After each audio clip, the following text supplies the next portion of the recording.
اب یہ دوسری اصطلاح العفو کی ہے۔ عفون کے اصلی معنی ترک کرنے یعنی چھوڑنے کے ہوں۔ عفان اسے سزا دیے بغیر چھوڑ دیا اور جانے دیا، معاف کر دیا۔ عفوت عنہ کے معنی ہے میں نے اسے درگزر کرتے ہوئے اس کے گناہ مٹا دینے کا قصد کیا۔ قرآن حکیم میں فمن عفا و اصلح بیان ہوا ہے، منع مگر جو درگزر کرے اور معاملے کو درست کر لے۔ وَأَن تَعْفُوا أَقْرَبُ لِلتَّقْوَىٰ، اگر تم ہی اپنا حق چھوڑ دو تو یہ پرہیزگاری کی بات ہے۔ اب یہ قرآن خود العفو کی معنی بتا رہا ہے نا بھائی دوسری جگہوں پر۔ آیات تصریف ہم جب پڑھتے ہیں تو العفو کی معنی ہمارے سامنے خود بخود آ جاتی ہے۔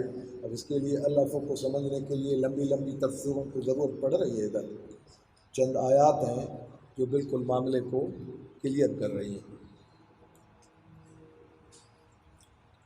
اور المیہ یہ ہے کہ بڑی بڑی تفسیروں پڑھنے کے بعد بھی اگر آدمی العفو کا مقصد اور مطلب ان سے حاصل نہ کر سکے، ٹھیک ہے نا، تو پھر تو انسان کی اس سے زیادہ بہت بڑی بدقسمتی ہوتی نہیں ہے۔ اصل میں ایک نفسیاتی طور پر چیز ہوتی ہے۔ امام راضی کی تفسیر کبھی بہت بڑی تفسیر ہے، اس میں کوئی شک نہیں ہے کہ اس میں تفسیر میں جو ہے وہ علم الکلام کے حوالے سے کائناتی بحث اور انسانی نفسیات کے بحثوں کے حوالے سے بہت ساری چیزیں کام کی انسان کے لیے انہوں نے کی ہیں، لیکن بہت سارے شرعی مسائل میں جو ہے وہ مولانا ابوالکلام آزاد رحمۃ اللہ علیہ کا نقطۂ نظر یہ ہے، انہوں نے ترجمان القرآن میں لکھا ہے الکتاب میں کہ امام راضی جو ہے وہ آپ کو بھول بھلائیوں میں جو ہے وہ آپ کو گھماتا پھرے گا۔ یعنی راستے بنے ہوئے ہیں، جس طرح جنگل میں جو ہے وہ گھاٹیاں ہوتی ہیں اور بھول بھلائیوں سے گزر کے جو ہے وہ چلنا پڑتا ہے، اس طرح آپ بھول بھلائیوں میں جو ہے وہ گھومتے رہیں گے اور اسی جنگل میں سے نکلنے کا آپ کو بہت ہی کم جو ہے راستہ آسانی سے ملے گا۔ بڑی مشکل سے ایک آدمی جس طرح جنگل میں کبھی پھنس جاتا ہے تو بڑی مشکل سے نکلتا ہے، تو آدمی اس طرح جو ہے وہ بڑی مشکل سے جو ہے وہ نکلتا ہے۔ تو مولانا آزاد یہ فرماتے ہیں کہ قرآن حکیم نے خود کو صراط مستقیم کہا ہے۔ قرآن حکیم کو کہا گیا کہ یہ صراط مستقیم ہے۔ صراط مستقیم کہتے ہیں سیدھا راستہ جس میں بھول بھلائیاں نہ ہو، سیدھا راستہ۔ سیدھی لکیر جو ہے، سیدھی لکیر جیومیٹری میں اس کا ڈیفینیشن جو ہے وہ یہ ہوتا ہے کہ دو نقطوں کو ملانے والی لائن اس کو سیدھی لکیر کو کہتے ہیں۔ اگر اس میں کوئی تیسرا ٹکڑا آ گیا، دو پوائنٹ کو ملانے والی، دو نقطوں کو ملانے والی چیز سیدھی لکیر ہے۔ اگر اس میں کوئی تیسرا پوائنٹ یا نقطہ آ گیا تو لکیر سیدھی نہیں ہوگی، پھر صراط مستقیم نہیں ہوگا۔ صراط مستقیم کی معنی یہ ہے جس کے دو پوائنٹ ہوں۔ آدمی جہاں سے منزل سفر اپنا شروع کرتا ہے وہ دوسرے پوائنٹ کو سیدھا ٹارگیٹ کرے اور سیدھا چلا جائے۔ بھول بھلائیوں سے جائے گا تو پھر صراط مستقیم نہیں ہوگا، پھر وہ بھول بھلائیوں میں گھومتا ہی رہے گا۔ وَأَن تَعْفُوا أَقْرَبُ لِلتَّقْوَىٰ، اگر تم ہی اپنا حق چھوڑ دو تو یہ پرہیزگاری کی بات ہے۔ عفو المال اس مال کو کہتے ہیں جو کسی کے خرچ سے زائد ہو۔ آتیتہ عفو المال کے معنی ہے میں نے اسے بغیر مانگے مال دے دیا۔ ابن عمر رضی اللہ تعالیٰ عنہ نے اس کے معنی کیے ہیں کہ وہ مال جو تمہارے اہل کی حاجت سے زیادہ ہو، یعنی آپ کی بنیادی ضروریات سے زیادہ ہو۔ قرآن حکیم میں ہے وَيَسْأَلُونَكَ مَاذَا يُنْفِقُونَ قُلِ الْعَفْوَ كَذَلِكَ يُبَيِّنُ اللَّهُ لَكُمُ الْآيَاتِ لَعَلَّكُمْ تَتَفَكَّرُونَ فِي الدُّنْيَا وَالْآخِرَةِ۔ اے پیغمبر یہ لوگ تم سے دریافت کرتے ہیں کہ ہم کس قدر مال و دولت انفاق کریں۔ ان سے کہہ دو کہ جس قدر تمہاری ضروریات سے زائد ہے، سب کا سب۔ دیکھو اللہ تعالیٰ اس طرح کے احکام دے کر تم پر اپنی نشانیاں واضح کر دیتا ہے۔